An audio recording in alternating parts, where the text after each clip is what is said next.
The Paladins of Voltron is a part of the soon-to-be-named network and the Transmissions Podcast Network. Check them out at soon-to-be-named-network.com and transmissionspodcast.com.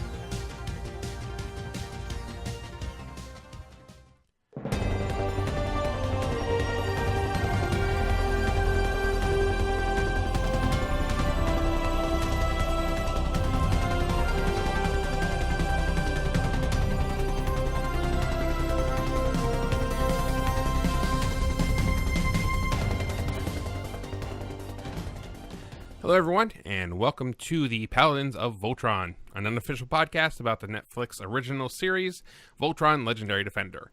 I am Jason, and with me is my co-host, Jeremy. How you doing? I'm doing great. How are you doing? I'm doing very well. Thank you for asking. This is the part of the show where we'd like to remind you that if you would like to leave us feedback, and please do, you can leave a comment on our website. You can leave a comment on the post for this specific episode. Or you can always email us. Our email is feedback@povpodcast.com. I might have almost said another show there. Which is hilarious because that email address does not exist for that show. But hey, it happens. And of course, on Twitter, you can find us at POV_podcast. And on Facebook, we are POV Podcast. Which, we never mentioned YouTube. We can also leave a comment on YouTube. Yeah, and I think the reason I never do that is because as I'm talking, I'm watching myself in a video. So I'm like, well, of course they're watching. No, you might be listening on audio. So yes, please go to YouTube. We're Paladins of Voltron on YouTube. We're a few subscribers short of getting a vanity URL. A vanity URL. Yes, thank you for reminding me of the word I was looking for. But hey, help us get there maybe someday. That would be nice. And please watch our videos because we put them there, and we like for people to enjoy them. So, all right. So today we're going to be talking about episode 6 of season 3. This was titled "Tailing a Comet." Sorry. It's written by Tim Hedrick, and it is directed by Steven In-Chen-On, as I believe the last episode was, and maybe even the next one is too. He's a busy man, Steven. Okay, so we open with Sharpshooter Lance in position as the Paladins begin an attack on a Galra outpost. The team makes quick work of the guards, with Allura showing her abilities to fight with the best of them. They're able to disable the base, which is the last in the quadrant. Back on the ship, Shiro explains his last moments in the Black Lion to Keith, and they speculate about what happened to him after the fact. He then joins the team on the bridge, and they devise a plan to scan for the Comet that Lotor stole in a previous episode. Lance then meets with Keith regarding who will pilot what Lion now that Shiro is back, but Keith is able to calm his anxiety. Pitch and Hunk are able to track the Comet, and the team sets out to find Lotor. They locate the Comet, but it is not on Lotor's ship, but instead on a Galra cruiser. Keith and Shiro have a brief moment of confusion on who should come up with the plan, but then the Galra ship opens fire on the base, confusing the team.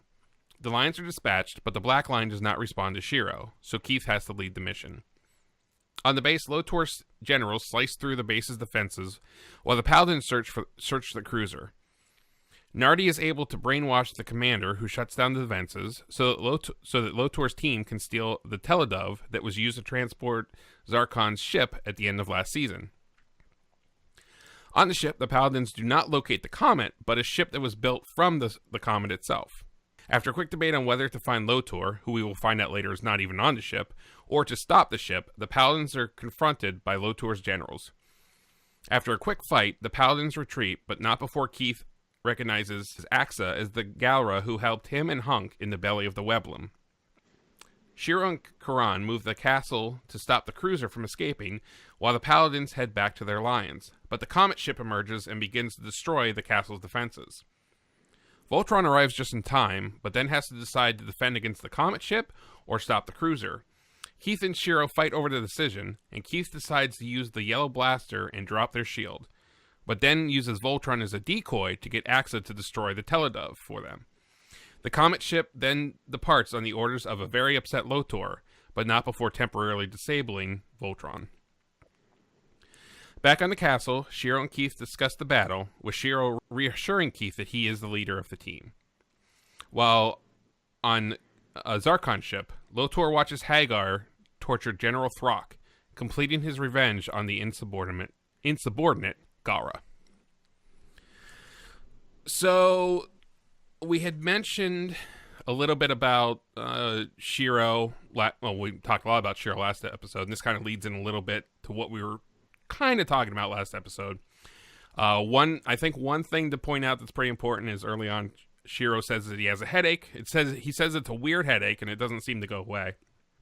So they're definitely indicating something seemed to be going on with his head, and that's pretty much all we get. You know, he doesn't. He still seems like the same Shiro we know. Yeah. Him and Keith kind of butt heads, but not in any way other than the fact that Keith is just getting used to leading the team. Shiro's used to leading the team, so there's a bit of conflict there. And Keith really wants Shiro to lead the team. Yeah, I mean, Keith has no problem with that, but yeah. So just to clarify that a little bit from the previous episode. So Jeremy, what do you think of this one? I liked it. I really like the conflict between Keith and Shiro, in that it's not Shiro is trying to take over. Yes. It's more Keith wants Shiro to take over, and if the Black Lion doesn't want Shiro to pilot it, then Shiro's not going to be doing piloting it. So right. I kind of like they've shifted the rules, because now Shiro is in the castle where the princess was, and she's out in the Lions, and Keith is leading the team. And we'll see in other episodes where it's really kind of a tactical advantage, because you have Shiro's tactical mind in the castle, where with Keith, in the field. And I think they would eventually work together a little bit better. Right. But we're just seeing the beginnings of that right now. And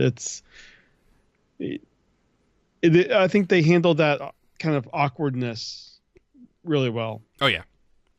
Yeah, that's the kind of thing where it could, the writing on that could be really suspect, I guess would be a good way to put it. But yeah, everything seems logical.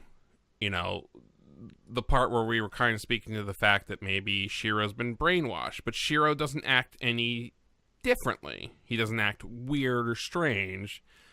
He just has this headache he can't get rid of. Right. Which is good, because we don't... Go ahead. I was going to say, I feel like in most shows you would have more of a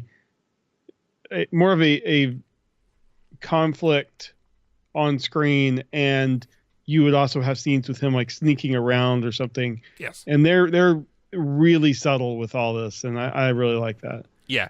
In pretty much any other cartoon, that's exactly how they'd be writing this right now. So it just speaks to the strength of what they're doing.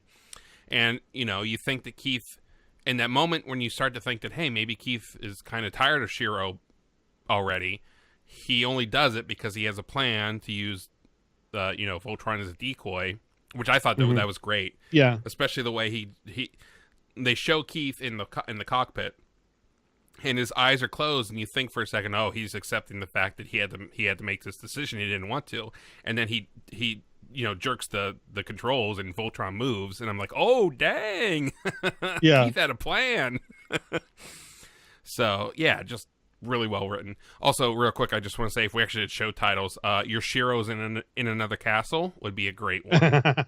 So that would be wonderful. We get some, let's see, we have some stuff with Pidge and Hunk. They're trying to track the radar, and they're kind of the comic relief of the episode. The psychic mice are involved with it. Hunk owes them a tiny mouse shower, I think he says. But we also get some good stuff with Lance and Keith. We're seeing the maturation of Lance. He comes to Keith. He says, "Hey, look, I'm counting 6 paladins, but only 5 lions. I'll step aside if I have to." And Keith is like, no, you don't. Let's not worry about that right now. Of course, we all know that Keith would love to be able to just, please, Shiro, help. But you're seeing Lance's, like you said, his maturation. He's more for the team, which was something that when he first, took on his new lion, that was covered, and Allura was like, my father was Zarkon's right hand, you're Keith's right hand. Yeah. Yeah, I think Allura's words really help put it in perspective for him. Mm-hmm. It doesn't hurt the fact that he's absolutely obsessed with Allura either, but Yeah. And yeah, we see this moment of Keith. You know, the Keith Lance dynamic is kind of becoming like the Shiro Keith dynamic. Mm-hmm. In the beginning of this episode, Shiro, just as Keith is leaving in the beginning, Shiro says, "How many times are you gonna have to save me before this is all over?" And I think Keith says as many times as it takes. So, and yeah, Alora, she kicks some butt. Yeah. And then I also like how when they come face to face, 5 of them against the 4 generals of Lotor, the 4 generals kind of have the upper hand. They have to retreat. So that's, it sets up the fact that these are strong villains that, competent. Yeah, very competent. Not just strong. Mm-hmm. Yeah, and then when the Comet ship shows up, we just get a brief image of Nardi flying it and Axa flying it too. So it can be flown by 2 people. Later on, I believe Lotor flies it by himself, but yeah. So I love that ship. Yeah, dude. Lotor's got some BA ships, man. Yeah. My theory is eventually that ship is going to like transform into a robot to fight Voltron. That ship has upper torso written all over it. Right. So and we know there are other ships in development. Yes. Yeah, that seems upper torso. I'm sure there's a lower torso. And then something will form the head. It'll be like in the 80s, there was that you had the Lion Voltron, the vehicle Voltron. And then there was that third Voltron that never made it into any series. That was like the 3 units that combined. Oh, yeah. Holy crap. It didn't look anything like this, but no. Dang. Deep cut. It is. It's exactly what it is. It is a deep cut. So, and I had speculated that from the Comet we might actually see vehicle Voltron, but it seems like there's a vehicle, but it's not quite. It looks like if anything, there might be two, maybe 3 pieces to this robot. Not. Mm-hmm. I still think vehicle Voltron is going to come from Earth. Oh, there will be. Given what they gave us in Hole in the Sky with the Savan stuff and everything that happened there, there's no way they don't go into the well to do all kinds of crazy stuff from, G1 Voltron, if you will. Yeah, I'm not even thinking parallel universes and stuff. I'm thinking the Earth that these people came from, that brief encounter, they're like, this is a threat. We need to figure out how to counteract it, and they come up with a vehicle Voltron. Oh yeah, no, I'm. The way you get there might not be correct, but I guarantee you there's going to be some kind of vehicle Voltron or some kind of strong reference to it, even if it doesn't 100% happen. So, they're working on it, and they're like, well, we could do these 3 teams of 5 vehicles each, and why won't we do that? Actually, I think that's parts working together. I can see that even being more. That might be it too. So, so I think pretty much covered everything in this episode. Yeah. Any other thoughts you have?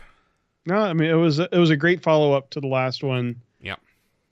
And it's just we're seeing the new dynamic form with the team. Yeah, and just because so we're not trying to remember to mention it in a later episode.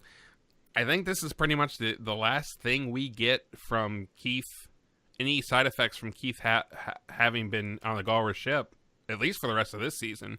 Mm-hmm. I'm trying to remember if it's longer or not, but it's a mystery that they set up, and they're just letting it ride. I mean, Shiro. Yes, Shiro, sorry. You said Keith. Yeah, 100%. I remember saying it now, so. They're totally going to more than meets the eye this. They're going to set up the mystery in this and not touch it for...